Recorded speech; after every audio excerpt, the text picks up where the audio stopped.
কিভাবে হবে চেয়ারম্যান নির্বাচন, মেম্বারদের ভোটে নাকি সরাসরি জনগণের ভোটে, তা নিয়ে চলছে নানা যুক্তিতর্ক।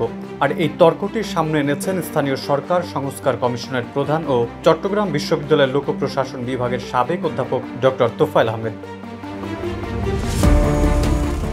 পার্লামেন্টারি ব্যবস্থায় অর্থাৎ পদ্ধতিগত সংস্কার করে নির্বাচিত সদস্যদের ভোটের ভিত্তিতে স্থানীয় সরকার প্রতিষ্ঠানের প্রধান বা চেয়ারম্যান অথবা মেয়র ঠিক করার বিষয়টি নিয়ে আলোচনা শুরু হয়েছে।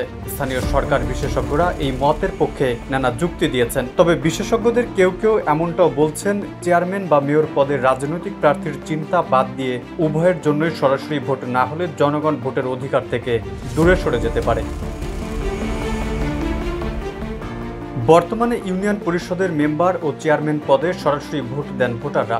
পৌরসভা নির্বাচনে কাউন্সিলর ও মেয়র পদেও সরাসরি ভোট দেওয়ার সুযোগ রয়েছে। Double million offer, Walton fridge কিনে পেতে পারেন 20 লক্ষ টাকা, রয়েছে কোটি কোটি টাকার নিশ্চিত উপহার। সিটি কর্পোরেশনের ক্ষেত্রেও একইভাবে মেয়র নির্বাচিত হন, যে বিষয়টি নিয়ে আলোচনা চলছে এবং সরকার যদি তা গ্রহণ করে তাহলে ইউপির সদস্যরা জনগণের ভোটে নির্বাচিত হয়ে তারা নিজেরা চেয়ারম্যান নির্বাচিত করবেন। পাশাপাশি কাউন্সিলররা জনগণের ভোটে সরাসরি নির্বাচিত হয়ে মেয়র নির্বাচন করবেন। চেয়ারম্যান ও মেয়র পদে সাধারণ মানুষের ভোট দেওয়ার প্রয়োজন পড়বে না বা সুযোগ থাকবে না। সিটি কর্পোরেশনের মেয়রও হবেন একই প্রক্রিয়ায়।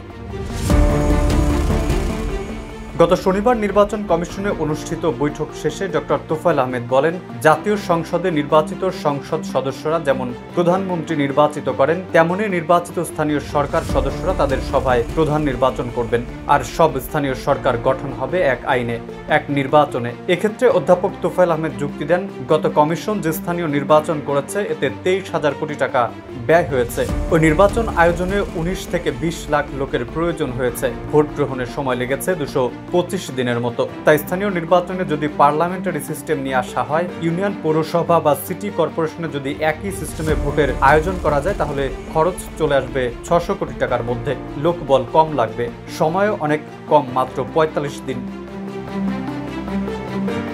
এই স্থানীয় সরকার বিশেষজ্ঞের মতে এজন্য একটা কম্প্রিহেন্সিভ আইন হবে। সেই আইনের মধ্যে চলে যাবে সব প্রতিষ্ঠান। এতে একটা তফসিল দিয়ে স্থানীয় সরকারের সবকটি নির্বাচন করতে পারবো। তাহলে নির্বাচন অনেক ব্যয় ও সময় সাশ্রয়ী হবে।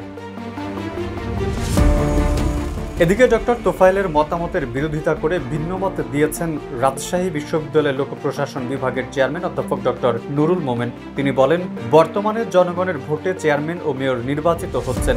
যদি তারা মেম্বার ও কাউন্সিলরদের ভোটে নির্বাচিত হন তাহলে এতে জনগণের প্রতিনিধিত্বশীলের ধারণা পূর্ণাঙ্গভাবে হবে না। এতে জনগণের অধিকার খানিকটা হলেও লঙ্ঘিত হবে। জনগণের ভোটে নির্বাচিত না হলে এতে নির্বাচন ব্যবস্থাও ক্ষতিগ্রস্ত হবে। তার মতে, ঐতিহ্যগতভাবে আমরা নির্বাচনমুখী।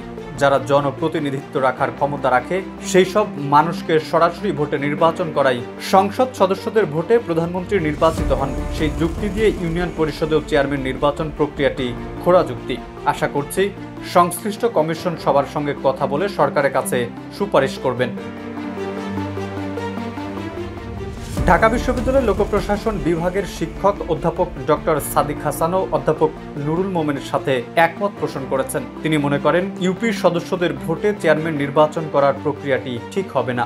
তিনি বলেন, যারা ইউপি সদস্য পদে নির্বাচন করেন তাদের ভোটে অংশগ্রহণের যোগ্যতা, তাদের প্রতি জনগণের চাহিদা এবং চেয়ারম্যান পদের অংশগ্রহণের যোগ্যতা ভিন্ন।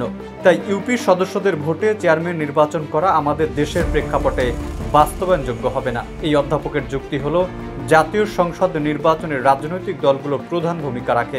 প্রার্থীরা নির্বাচিত হওয়ার পরও রাজনৈতিক দলের অধীনে থাকেন, কিন্তু স্থানীয় পর্যায়ে সেটা সম্ভব নয়। যে প্রস্তাব নিয়ে আলোচনা করা হচ্ছে সেটা বাস্তবায়ন করতে হলে স্থানীয় সরকার নির্বাচনে প্রার্থীদের পার্টির অধীনে আসতে পারে।